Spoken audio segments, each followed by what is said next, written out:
But there we go. This is what I wanted to see. A very hard farming, hard pushing duelist in Fiora. So super volatile top lane matchup.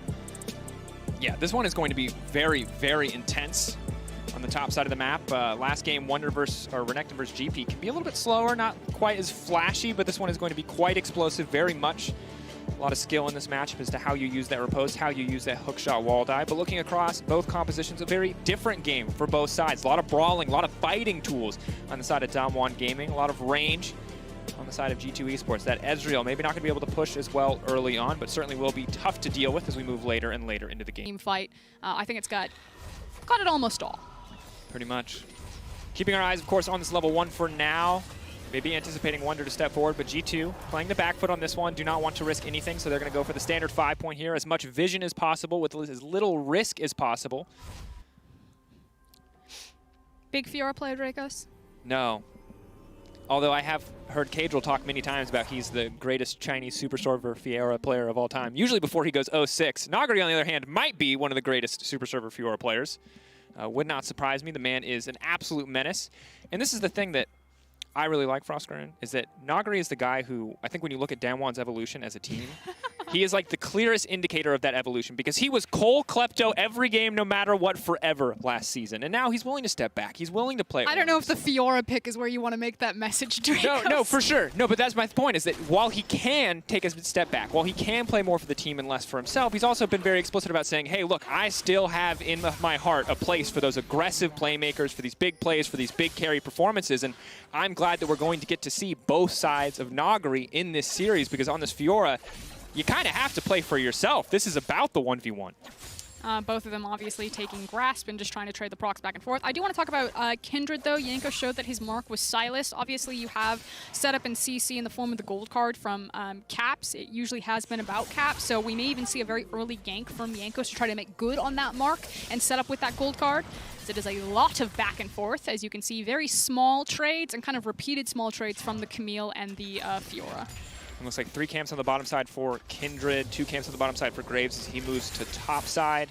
Reminder that Kindred's first mark will spawn on one of the Scuttle Crabs, so having priority in these lanes is actually really important. It is RNG, so we don't know if it's going to be top Scuttle or bot Scuttle. Frankly, though, while Yankos does have priority in mid lane, he doesn't have priority anywhere else, so it might be difficult to acquire one of these crabs, although he is set up for top crab. Is and has the vision to back him up as well. Beryl getting aggressive on the bottom side. One of the struggles, of course, playing in set is that he has so much pseudo-tankiness. As a Juggernaut, he just gets so many stats for free. Showmaker, though, getting very aggressive on the Caps, taking a lot of minion aggro back, but Caps extending the trade there to try to get the better of it. Showmaker, though, not afraid to play aggressive, just trade a little bit of health here. Yeah, and that health advantage will give Caps a lot of control over this lane. Yankos is hovering around Caps, trying to protect him as he now sees Canyon on the other side of this wall with a ward. And again, is playing for that crab, and the mark is going to be bot side. So Yankos handshakes with Canyon. Canyon will get top side crab with priority from Nagari, even though Caps has got Showmaker underneath his tower. And Yankos will take bot crab. That was cute. Yeah, good sidestep on the chains there. Obviously, would have been much more difficult. Keep our eyes on this mid lane matchup as we go further. For now, kind of going as expected. TF getting the better in a lot of these trades, maximizing the extra mana from the Corrupting Potion as much as he can. And Yankos, while he will be able to grab this one, they know exactly where he is, and Barrel's going to outmaneuver around the play, force the early flash. No option there for Caps. If he is able to flash in, Caps is going to get locked up, so just has to go for the early one. And now Yankos trying to trade back onto Beryl.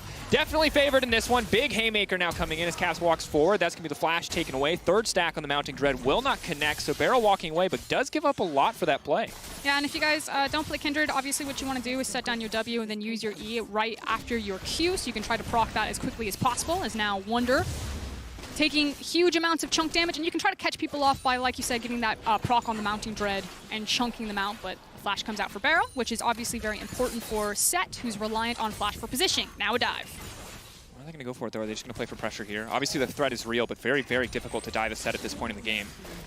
You've taken his flash, but as long as he has Haymaker up and available, is a very tanky champion, especially with the Aftershock, so they will pull away. But in the meantime, Yankos praying to the RNG gods, and the RNG gods answer as the Raptor Cap is respawning, and he's going to be right there in time to grab his second mark of the game before 5 minutes. That said, Perks now has to run for his life to flash forward. Oh, he's getting run down. Ghost waiting on the volley, instead going to turn for Mickey, trying to save Barrel's life. Does not want to trade it back. Perks going in, though. Has the heal. Ghost going to go for 1. Ghost now going to fish for 2. Leona strong, but is she strong enough? Fighting in the creep wave as well. Hits the Zenith Blade just barely. That's the stun. That's the cleanse. And oh, doesn't it feel good to be an 80 carry in 2020? Bye-bye, Ghosts. Ultimately the outplay as Mickey gets some revenge. He's like, see, I can play Leona too. I'm going to say a little bit questionable in some of those hitboxes. That was like a 180 no-scope from Leona on the Zenith Blade. Woo!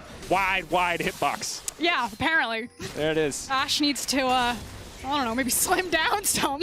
And already we're starting to see an uptick in the performance from G2 here in the early game. 1,000 gold advantage coming across. Some of that's going to be in the mid lane, where of course Caps has a bit of a CS gap over Showmaker, but also the 2 kills on the bottom side. But if you're DAMWON Gaming, I don't think you have to be scared, because most of that gold belongs to Leona. And while Leona certainly will have Swifties, will be a bit more of a terror on the map, and could be a terror in the top lane, it's not more damage items at this point.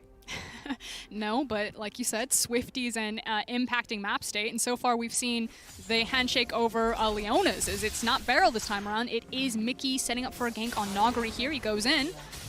Go forward. Where's the riposte going to go? No flash. Waiting on the hard CC. That's going to be the Hextech ultimatum. Very well timed. He's going to get the lock of Nagari trying to go for the outplay, but there's just too many resources spent top lane clean from G2 Esports. Yeah, no flash on the Leona is what I meant to say there. So really nice to set up the CC before Mickey threw out the Zenith Blade to make sure that they chain CC on Nagari and really punish him. You can see that Canyon is going to be the beneficiary here, picking up a lot of this CS, now hitting level 6, but this is obviously going to hurt your Fiora when you die, when you don't have teleport, when you lose, I don't know, a wave and a half of EXP and gold. And of course, Fiora is the absolute side lane terror. We talk about 2 items on Fiora where she really just starts to become this unkillable 1v1 juggernaut. But when you look at relative utility, Camille is that, you know, the middle child of split pushers and team fighters. And she does provide a little bit more with the hook shot, with the Hextech ultimatum. She is a little bit more reliable, so to get Wunder ahead or to find Wunder small advantages here so we can potentially impact the map more is a big deal for G2 Esports, as they're holding on to this 1K gold lead. Showmaker will use the stolen ult just to return to lane, fake teleport basically, so holds on to the actual global for when he needs it next. And now we kind of go back to farming. I do want to talk about kind of what happened cross-map with all of the action topside. It was plate pickups for Beryl and Ghost there, so still something back in DAMWON's pocket, as well as the fact that we're starting to see, you know, why Perks prioritize something like the Ezreal as opposed to the Misfortune, as it seems to be about unlocking Mickey and having him team up with Jankos and then leaving Perks on an island. You know, in the first game it was the Lucian, this time around it's the Ezreal, and these champions that can 1v2 pretty safely and effectively. Yeah, because when you look at Set, obviously if you're ever close to him, he's a champion that feels like he does way too much. But when you're an Ezreal, you just never let him get close, and it's not really a problem. You have Flash, you have the Shift, you can make it out pretty easily. Pressure, though, on the top side is Wunder's going to be forced to catch this wave. We'll see if any vision gets laid down here by Nagari, what he's going to actually do with his top side advantage. We do need to talk about the difference in the jungle, because we are talking about kind of the differences of where lane advantages are, but it's level 7 to Yanko's just now taking over into level 6. And obviously that helps with Canyon, you know, picking up some solo farm on the top side of the map, but also just the fact that Jankos has been ganking a lot more lanes and paying attention, whereas Canyon has gotten to hard farm there. And with this level advantage and Nagari having the push priority in top side, it does mean a very early Herald, 8 minutes and 22 seconds on the clock. For Canyon, I would expect that to go into Fiora's back pocket, but you could also look to put it into Silas. So really good options and setup for Canyon, however he wants to use this. Yeah, and when we look at the map, obviously 1,000 gold lead's going to stand out to you, 1 kills to 3, but it's important to remember that Graves was top to pick up all that farm. Graves just got a Herald, which is going to start to even that gold out a little bit, and a lot of the gold from G2 right now is in the pockets of Mickey. He's making good on that, he's spreading that gold around, but G2 are not quite in the lead that the scoreboard might indicate. I do want to point out the slow push that Wunder is creating here. Now, Showmaker has picked up the blue, and Caps has disappeared in the fog of war, and with this slow push, you can see that Caps was cheating up towards the top side, and they were threatening to see if Nagari would step forward, or even possibly threatening a dive as Mickey goes in. Has to be careful here, only level 5 from Beryl, really trying to capitalize on the level discrepancy here in the bottom lane. Level 6 ticks over, that play is really no longer possible, as Beryl can just dunk you right back down under the tower, but looking for that small window of opportunity, just trading aggressive so Perks can get priority here on the wave. But you can see Ghost fighting back. He doesn't want the freeze. He doesn't want anything else. He wants to make sure that G2 cannot back in this lane. Yeah, trying to reset themselves, and actually with Kenyon getting back onto the map, DAMWON could actually have tempo to take the Mountain Dragon as well as deny this Mark. You can see the immediate pings as they see that the Mark is on bot side scuttle. Ghost is going to go ahead and bounce this wave off of tower as Beryl ducks in for Deep Vision and denies Blast Cone. And yeah, it's going to be a denied Mark as well as a Dragon setup here if DAMWON want it. Yeah. Jankos, you can tell, kind of thinking about going to contest for that, starting to walk down on the opposite side, but instead just settles for the Gromp. Giving up that Mark isn't going to feel too good, but it won't matter too much at this stage of the game. Obviously, 4 is the break point that you're looking for on the Kindred. An extra 75 range is a big deal, especially against so many short-range characters on the side of DAMWON Gaming. But Mickey getting to the jungle, getting a little bit aggressive here.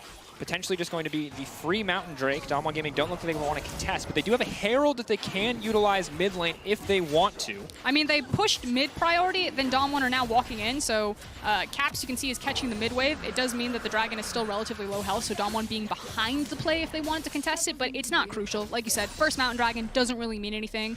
Canyon continuing to hold the CS and experience lead over Yanko 78-68, level 8 to level 7. So DWG are not sweating right now, although it is a much better early game than we saw the first time. Big arrow coming out. Graves is on the way in. Mickey, that's definitely not what you wanted to do. The re-engage now coming up, but Canyon is there for the backup. They knew it was the only play left, and now they're trying to punish it. Dash forward. Mickey running for his Wall life. Bounce. One arrow. Waiting on it. Where's the owl going to go? Already the damage has all been used, though, so Mickey just barely able to escape on that one. Canyon immediately going to throw down the Herald here. This should be bot lane tower taken off the map, and DAMWON evening up the gold. Yeah, and I expected that the Herald would either go mid or top lane, but instead, again, the dominance from Ghost and Beryl sees an opportunity to set up a potential gank bot side and then also shove down the first tower. Now, Caps is racing bot side here with Jankos, but you can see the danger pings. Come on, DWG knows what's up, and they do have TP about to come up on Nagari as well as on Showmaker. I can't believe that they didn't get that tower. That's a big deal. That's a lot of gold. That is actually the amount that you would need to even the score out. Now Yanko's moving to the mid lane. Gold card ticked over. The heal to run forward, trying to lock it in, but Showmaker giving it the respect it deserves, backing away. Meanwhile, on top side, Wonder struggling a little bit in this individual 1v1. Tiamat means that Nagari can keep the pressure up, but it does not mean that he can generate a man advantage here. Beryl ults coming out everywhere. We're taking our eyes on all sides of the map, but now Stolen Kindred ult coming in. Showmaker trying to buy as much time as he possibly can. Trying to get one more mark for Yanko. Showmaker just barely making it out. In the meantime, Nagari is going to go down. Wonder with just a sliver of life left. And so clutch there from Mickey to interrupt the TP from Showmaker, who was trying to TP top and help out Nagari. So it is a win across map for G2 in both mid and top. Very skirmish, very fast, very roller coaster, as DAMWON, again, are not getting kind of the same level of control that we saw in game number 1. This is a much better look if you're a G2 fan, as Mickey now on the offensive. Ulti. Zenith play for the follow-up. They want to find this kill as quickly as they can. A good smoke screen, though. Going to buy some time for Canyon. Beryl going to try to body block the Facebreaker back, but now Beryl's in the midst of everybody. It's going to be more than healthy enough to walk away from this one, but now Nagari's on the way in. Oh, a few kills going to this pocket of the Fiora could be disaster, but G2 will walk away, and this is very much kind of the G2 that we expected, taking control early game and upping the pace with a lot of these aggressive moves. Yeah, again, shout out to Mickey right there to set that up. Beautifully done. Obviously, it's pretty common setup, but the long-range Leona ultimate, because it has the longest range of any of your abilities, then into the Zenith Blade. You chain Zenith Blade immediately into the Daybreak from the Q, and you basically keep someone locked there for 20 years. Yeah. Meanwhile, on the top side, Wonder's got to be careful here. Not sure what the cooldown is on the hookshot wall dive. Can make it out to safety. Trying to sidestep there. We'll get one, but the Facebreaker comes back. Dodges that as well. Sadly, it's too little, too late. And he's going to make it out to safety. We're not going to make that safety. DWG do now have access into this top lane if they do want to try to pressure for plates, but they recognize that G2 could pressure very heavy into the mid lane, so don't even take plates. Just deny the wave into tower for Wonder. Again, dead, no teleport. And instead reset possibly to defend mid. This is what we were talking about earlier. It's the fact that Showmaker's TP was interrupted by Mickey catching him into the mid lane with Jankos. It then means that Nagari is in a true 2v1 scenario. Ugh. Tries his absolute hardest, and that's unfortunate. And it's dangerously close to doing so. Apparently this happened too. It's hard to catch every bit of action on the map, but styled on. Absolutely styled on. We're short one FBX and or IG emote before it was total BM, but well played by the side of Ghost. He obviously does not have the same personal baggage that the rest of DWG had here. Last year it was a different player in the bottom lane. He's like, guys, I'm just here. Like, come on. Like, please leave me out of your blood feud. I don't want anything to do with this. It's Saturday. I'm here to win. Like, please stop diving me. 1.5 item Ezreal. Well, right now, those plays are going to matter a lot. Right now we're looking at tower plates, obviously in favor of DAMWON, but the gold is essentially evened up. Mountain Drake really the only large advantage that G2 have held on to. Important to note that no towers have fallen, so there is some standing gold left over for G2 to pick up if they can eventually break bot, as now Mickey gonna dash forward, gonna aim to go in on Ghost, but a clean sidestep to get things started. A stolen Leona ultimate to get kicked off again, and now Canyon's on the way in too. Mickey's going to be in trouble. Big haymaker. Kindred ult to buy a bit more space. Barrel stepping forward. What's he gonna go for? Big ult, big dunk back down, but they stun in midair. They deny the ult, and here comes Wonder. Here comes the potential clapback for G2, but DAMWON Gaming staying strong as 3, trying to hold it forward. Quick dash out to deny the gold card from Canyon. The rest of G2 now pulling back. Yeah, 4v5, because check out what's happening up the top lane. Nagari takes the entire top lane tower, and G2 have to go deep for this to make it count. Here we go. Red card, though. Maybe not exactly what they wanted. This AoE slow, though, going to be big. Showmaker continuing to step forward. That's going to be the stun. That's going to be Showmaker going down, and a mark going over to Jankos. Watch out for Nagari. Oh, no. He's on the flank. Jankos stepping forward. Oh, they're playing very respectfully. Blue Trinket coming out as well. They're going to Spartan Nagari walking forward. But as all of G2 are forced to back off here, they're going to have to leave someone to clear the wave. They will do so. Perk's going to stick around just to make sure that the DAMWON cannot get a tower on the backside of that trade. Yeah, but now DAMWON gets to kind of pick what they do want, and it's either the Ocean Drake or it is the Herald. I agree with them. I think the Herald is more important here, can help you break down that mid lane tower, and again, continue to open up a map when you're playing side lanes with your Fiora, and you do have access to global ultimates with Sylas, like the Destiny, excuse me, I should say semi-global.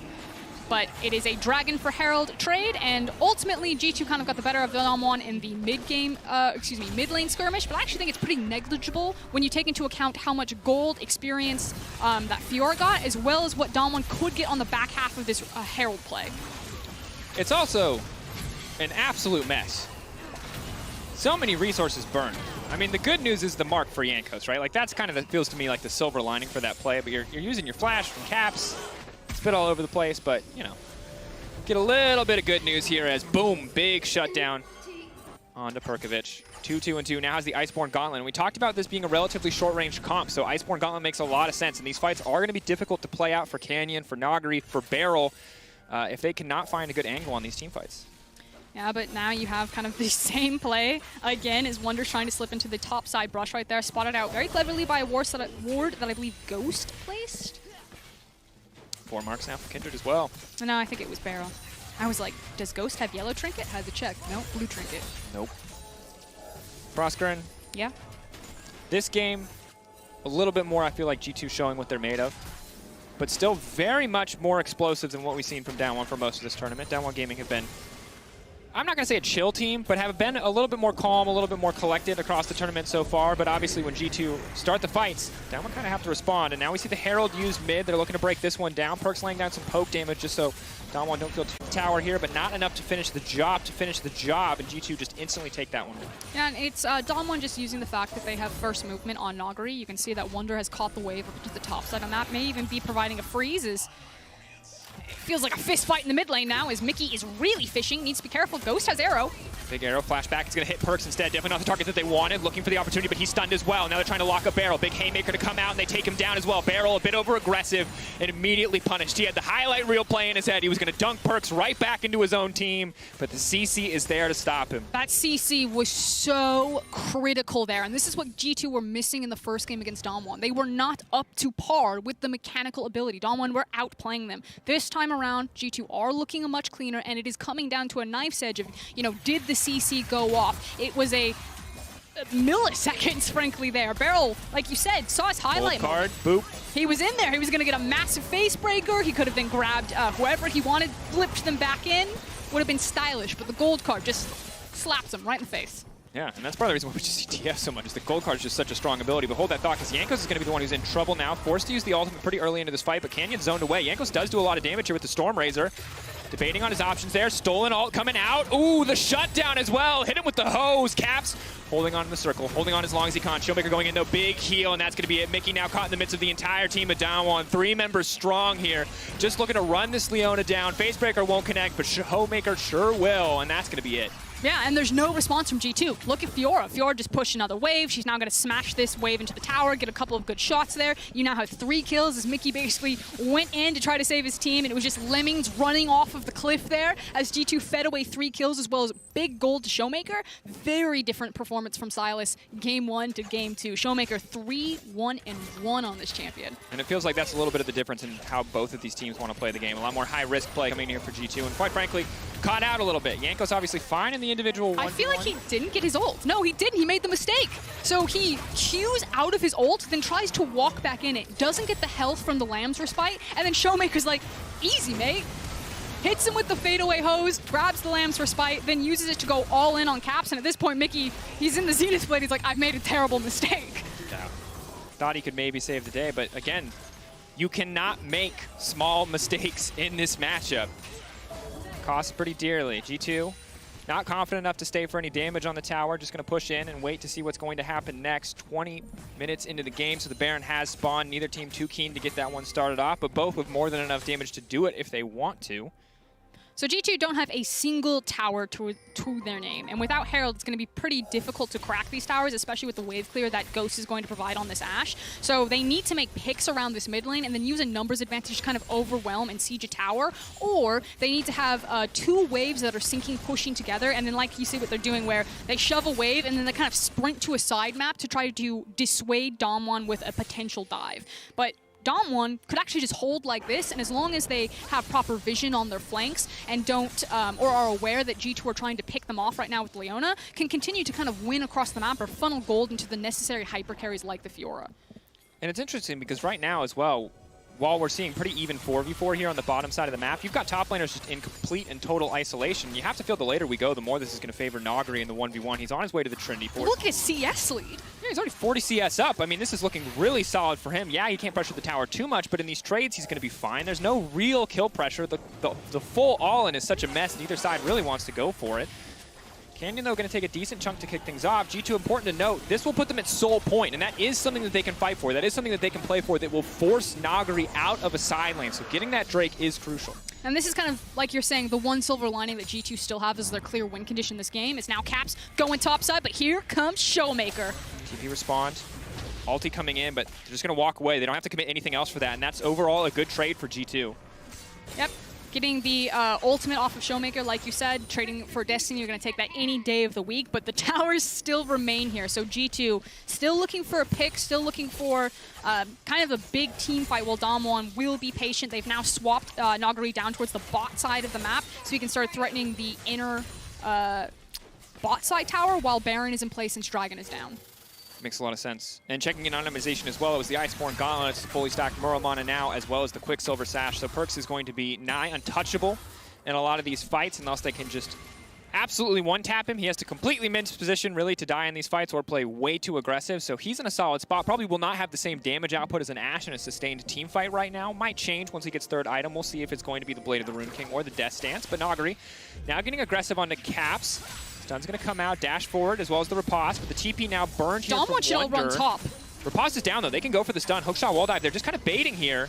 Meanwhile, Showmaker can push in and can trade or try to trade 1-for-1 on the towers. It's a split map play. Wonder going to try to shred this one down. Precision Protocol should make this pretty quick, but Cap showing that he's walking away means Nagari can walk right back into this lane.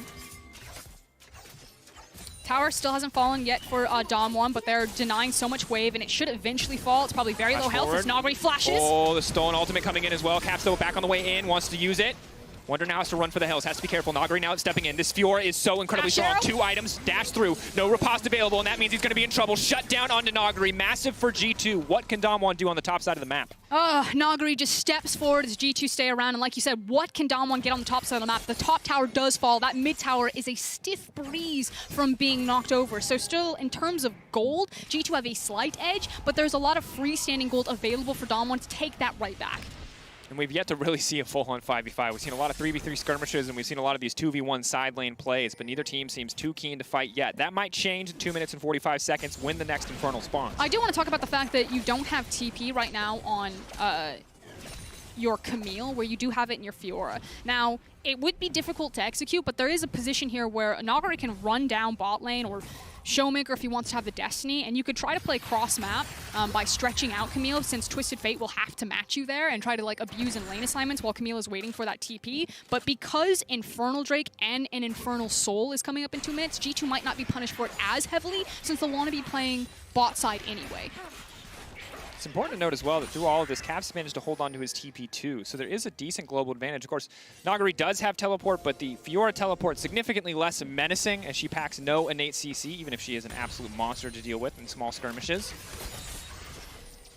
Perkz, though, continuing to push in. G2 still not able to break this tier 1 tower, means it's very hard for them to push their vision any further forward. But it's not really about that for G2 right now. They just need to make sure that because Perkz has that QSS, you were talking about how he's basically unkillable, that there's no like snap threat. You know, there's no go snap grabs Perkz with an Ash arrow into multiple pieces of CC because he does have the QSS to deny or contest G2 on this wave. Now, DAMWON are trying. Stolen Leona ultimate. Are they going to follow up with any more CC? Kind of just testing the waters, it looks like. Fishing for an opportunity, not wanting to overcommit here. And this is the stiff breeze you were talking about. One auto should kill the tower. Heck, minions might even do it. One more. Boom. There it goes. Ghost going to grab it. But that tower doesn't necessarily really mean anything to G2 because, again, the thing is the tower is there because it helps you contest on mid priority, which helps you, gives you access into the river. But because of Perkz' itemization and how slippery he is as an Ezreal, he can still do that relatively well. Unless he doesn't have something like Flash, then it gets a little bit more dangerous. And you can see Perkz stepping super forward as here comes Caps. Very aggressive. If they kill Canyon, this is pretty massive, but Ghost has been isolated off to the side. Caps does not have the sustained damage to take this fight, but the Flash taking him to safety. The team play there from G2 saves the day. The Hextech ultimatum stolen away. Caps now stepping forward. Showmaker going to be in trouble. Tries to go back in. Is untouchable for now, but the Hextech ultimatum not enough to save his life. As now Barrel has been caught out too. G2 on the chase, trying to keep Barrel out of this one. What are they actually going to get off the back of this, though? For now, it is just kills. Ulti in the mid lane. Ghost is trying to eat the wave. Here comes Wonder. Oh, Nagari locked up, taken down big for G2. This fight around the enemy blue buff has bought them everything that they need to start up this Baron. And this is the thing, again, that mid lane tower didn't mean anything for G2. They could always still contest on that wave. DAMWON didn't think that they would do it, and G2 called their bluff. They spent multiple ultimates, multiple pieces of CC, and snag DAMWON right in front of the Baron. This is a huge swing for them. Wonder going to go forward, is going to get dunked right back down, but is pretty tanky at this stage of the game. Ghost's going to try to finish the job, though, because this is massive. They've taken the Baron, they can turn right to Soul. This is everything for G2. The TP now coming in, but it might be too little too late. He can't cancel that one. Showmaker on the way in. He takes the Leona. There's a potential here for a massive turn, but it looks like it might not matter because the Zenith Blade connects. Caps is on the way in. He tries to get it. Showmaker trying to turn it right back around. That's the shutdown onto Caps, but it isn't enough. No, G2 stands strong. They take down Showmaker, and they set their eyes on the Infernal and Canyon. Dashes in, dashes out, gets down the control ward, but it's going to take a miracle steal and a flank from Nagari to turn this one back. Here comes Nagari. Canyon does have Flash as well. Smite available. Infernal Soul will go down. Canyon has gone down. Nagari has to run for the hills. He has one riposte and has to block everything from G2 if he wants to survive this one. Blast cones there. He should be able to make it out to safety. Hook shot, wall dive to take him out. Dash to the side. They're now chasing him down, but that's going to do it. That's going to be it. Perkz now dominating. Massive lead for G2 Esports. Infernal Soul, Baron buff, multiple shutdowns now picked up for G2. You said it. This is massive for them, and it starts with this pick onto the mid lane. The control ward was not going to save Canyon. The Destiny comes in. The smooth flash over the wall into the Lamb's Respite. Even if he didn't flash, maybe because of Jankos' placement, it still might have caught him there, but flashes for good measure anyway. And just such critical and important picks. And this is what G2 fans want to see from this team. High agency on a lot of their members, the ability to play individually and then have that incredible synergy, and the fact that all of these champions have forms of CC, have forms of escape, get to unlock these superstars to do what they want. Now, that said, when I called game 1 over, when DAMWON just absolutely smashed G2, I still think that there's opportunity here that DAMWON have. It's not as a foregone conclusion as game was for DAMWON as it is for DAMWON versus G2 in this matchup. Absolutely still some room to outplay. They're not as catastrophically behind. Of course, it is about surviving this Baron. And the Red Bull Baron power play, a minute left, already 4,000 gold for G2. They didn't take a lot of towers earlier on in the game, but they can certainly take a lot of them now. That's going to be tier 2 in the bot lane taken out. Tier 1 mid next to fall. Caps and Wonder press forward. DAMWON backing off, knowing that they just have to concede these objectives, that they can't afford to pick a fight around this. Like you said, it's about surviving. 2 waves crashing for G2 in mid and bot. Nagari doesn't have TP, so he's actually just going to try to trade probably inhib for inhib. So DAMWON just actually want to try to see if G2 will go away after this one, which you do see the back coming in for Wonder. He does have TP. Or if Mickey will turn and G2 will step. Yeah, Perks just going to shift back over the wall. Caps going forward with the gold card. Big damage on the barrel. Get a lot of stats for free earlier on in the game, but that does get weaker as we go forward if he doesn't actually have any form of gold income. I mean, forget Bale right now. Did you see what that Ezreal ultimate just did to Canyon? Yeah, it's pretty devastating. It half-healthed him. Perks is a strong boy. Caps, though, is going to need a body block here. Showmaker trying to play around this one. Caps caught out 4 now, but who's caught who now? As the TPs are coming in, that's going to be the red card, just trying to slow any kind of advance here. The pullback, big from Barrel. Dunk back down, trying to make it out. That's a haymaker. It's a decent amount of damage, but it's not nearly enough. They're now getting collapsed on. Fiora still just farming in the top lane, and Perks flashing forward, will not connect. Nice bit of emote usage there on the backside, but G2 take that fight, and it looks like they're going to take their second inhibitor. Yeah, and there's no TP for Nagari. So what he did is he tried to burn Wonder down as much as he could, actually just standing on top of the Camille and slapping him while the teleport was coming through. But again, G2 pushing, have now 2 inhibs, and actually a lot of restraint coming in. Didn't have vision because Nagari was no longer on a wave, so they have to assume that the reset has come in, and they go ahead and back away. G2, though, waiting in the darkness, now on the retreat. Showmaker with the Stolen Leona ultimate again. Very, very powerful, 0.8 AP ratio. Can do a lot of work here, but Nagari has to now run for the hills. They're just looking for a pick, and they could look to end it here as soon as they kill Nagari. That's exactly what they want, G2. Are you going to bet it all on the 5v4? They've got a wave to back them up. The hook shot, not going to follow up with the wall dive. DAMWON Gaming not going to give anything up that they don't have to. Nagari overstepping this game, 0-6-0. Team play Nagari has been looking solid so far this tournament, but complete solo lane isolation Nagari while he's still doing fine in the 1v1. No one's 1v1ing him. They're dogpiling him at every chance. He doesn't even get to play League of Legends anymore. Well, I think it's taking advantage over the mentality of, Nagari thought that they had gone. He sees that Elder is going to be spawning in like 2 minutes and 30 seconds. He saw that G2 left the base, and so the assumption is they're resetting and they're going to prepare for Elder, and I need to push this out to get in a position where we can have one last fight around the Elder, and that's probably going to be the last hurrah that DAMWON will have available to them. But instead, it's G2 just sitting in a bush looking at him like, you want that farm. That cannon sure does look juicy. Oh, that's a super minion? How much gold? 90 gold? I mean, frankly, at this point, Fiora is a super minion. That's the struggle. And again, if she's alone in a 1v1 against the Camille, she's not too bad. Obviously, she's in an item deficit now, and there's healing reduction. So yeah, she's probably not winning that one anymore either. But there was for so long, it felt like Nagari, despite being down in kills, it wasn't the end of the world. Now, though, it really does feel like a death sentence because Fiora, all she does for your team is damage. She provides no utility, and when you're behind in items, your damage is just strictly worse. She is looking for the deep flank on Wonder here.